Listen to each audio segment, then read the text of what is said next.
வரவு செலவு திட்டம் மீதான வாக்கெடுப்பின் போது 13 ஆளும் மற்றும் எதிர்க்கட்சி உறுப்பினர்கள் பாராளுமன்றத்தில் பிரசன்னமாக இருக்கவில்லை. வாக்களிப்பில் கலந்து கொள்ளாத சில உறுப்பினர்கள் அதற்கான காரணத்தை இன்று எமக்கு தெரிவித்தனர்.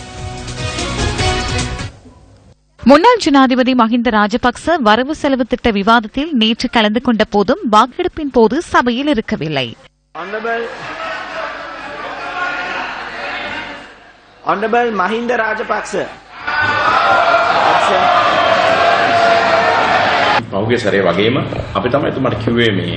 நாங்களே அவரை வரவேண்டாம் என கூறினோம். பாராளுமன்றத்தில் வரவு செலவு திட்டத்தை தோற்கடிக்க நாங்கள் முயற்சிக்கவில்லை. பாராளுமன்றத்திற்கு வெளியே வரவு செலவு திட்டத்தை தோற்கடிப்பதே எமது நோக்கம். அதற்கு மஹிந்த ராஜபக்ச தலைமை தாங்குவார். ஆனால் ஹன்சாட்டில் வரவு செலவு திட்டத்திற்கு எதிரான வாக்காக பதியும் அல்லவா? அரசாங்கத்திற்கு 160 வாக்குகளும் எங்களுக்கு 51 வாக்குகளும் கிடைக்கும் என வாக்கெடுப்புக்கு முன்னரே எங்களுக்கு தெரியும்.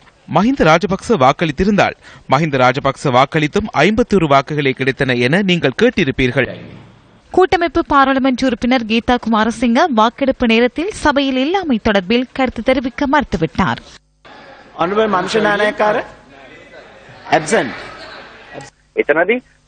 அந்த இடத்தில் எதிர்த்து வாக்களிப்பதற்கான சந்தர்ப்பம் இருக்கவில்லை. கட்சி என்ற வகையில் நாம் விடுத்த அநேகமான கோரிக்கைகளை அவர்கள் செவிமடுத்தார்கள். 100% மக்களுக்கான வரவு செலவு திட்டமாக அமையாததால் வாக்களிப்பதை தவிர்த்தோம். நீங்கள் அரசாங்கத்திற்கு ஆதரவு அளிக்கப் போவதாக சிலர் கூறுகின்றனர். ஆகஸ்ட் மாதம் 17ஆம் தேதியிலிருந்து தேர்தலுக்கு பின்னர் தொடர்ந்தும் கட்சியுடன் இணைந்திருந்தேன். வேறு இடத்தில் இருக்கவில்லை. Honorable Mrs. Pavitra Devi Vanyarachi.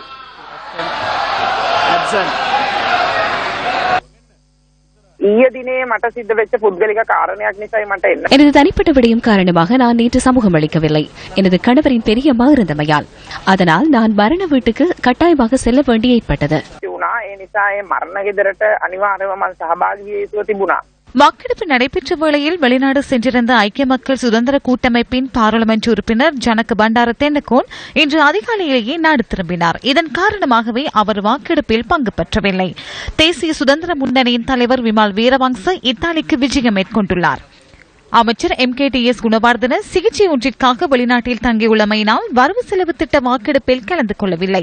இதேவேளை ஸ்ரீலங்கா முஸ்லிம் காங்கிரசின் பாராளுமன்ற உறுப்பினர் அலி ஷாகிர் மௌலானா சுகையினம் காரணமாக நேற்றைய வரவு செலவு திட்ட வாக்கெடுப்பில் கலந்து கொள்ளவில்லை. நேற்றைய தினம் வாக்கெடுப்பில் கலந்து கொள்ளாத ஐக்கிய மக்கள் சுதந்திர கூட்டமைப்பின் சிறிபால கம்லத், தேனுக வித்தானகே, பிரேம்லால் ஜெயசேகர மற்றும் தமிழ் தேசிய கூட்டமைப்பின் பாராளுமன்ற உறுப்பினரான செல்வம் அடைக்கலநாதன் ஆகியோரை தொடர்பு கொள்ள நாம் மேற்கொண்ட முயற்சிகள் வெற்றியளிக்கவில்லை. கோரிக்கைகளை கூட வாக்குறுதிகள் வழங்கப்பட்டு கூட நிறைவேற்றப்படாத ஒரு நிலைமை இருக்கிறது. 11 மாத காலத்துக்கு காணாமல் போனவர்களுடைய பட்டியலை கூட இதுவரைக்குமே வெளியிடப்படவில்லை. கட்டமைப்புக்காக வழங்கப்பட்ட புதிய கோரிக்கைகளை நிறைவேற்றப்படவில்லை. பாதுகாப்புக்கான இவ்வளவு நிதியை ஒதுக்கீடு செய்கிறது ராணுவத்தை வடகிழக்கடியாக இருக்க வைக்கிறதுக்கான ஒரு செயல்பாடாக தான் இந்த அடிப்படையில் தான் நாங்கள் வாக்களிக்காமல் விளைவிக்கிறோம்.